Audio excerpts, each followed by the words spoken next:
Lost on ABC. Brought to you Now, by... oh boy. Okay, now it's time to do a little bit of blogging. And, if you want, you can add your 2 cents. No? Okay. Well, so, I'm having a little trouble putting a little bunch of the bits and pieces of video together.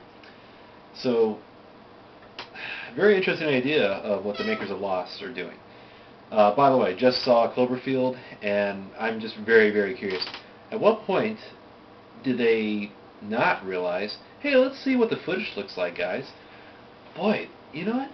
I'm getting a certain sick feeling after watching this. Hey, I have an idea. Let's change the character who's holding the camera so he's more of a professional, and then on top of that, so he's not drunk, and they have Steadicam, because this miracle camera, which can last so long and do so much, and yet a buffoon can't quite figure out, and the actor is so intelligent too. I mean, it's just, good job, but still. Anyways, so this is how the makers of Lost, the Bad Robot production company, are going to get around the fact that there's a huge backstory.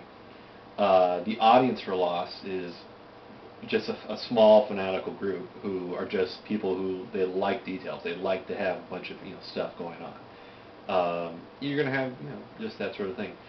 The hype machine for Lost is just ridiculous. It's like you would think, oh my goodness, based on the narrative created by the commercials, this must be the best show ever.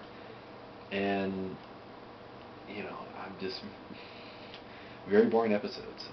You have these very well put together trailers, commercials for the episode, and it's like, oh, something's going to happen, and you watch it, and, well, not too much is happening.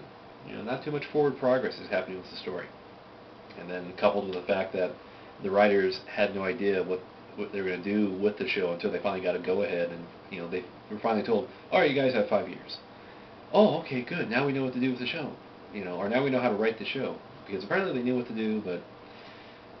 So, the little commentary at the bottom is good, is bad, it's interesting. You read it more than pay attention to what's really going on. Yeah. But I think it's more for people new and people who they forget, because the attention span of an audience. In fact, they were talking about this on G4 TV's Attack of the Show with Sopranos.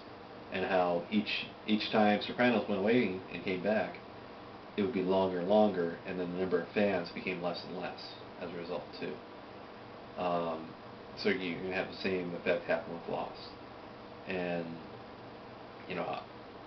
I like Lost. I think it's interesting. It has great characters, great setting, great idea. I just think the storytelling is the real lacking factor.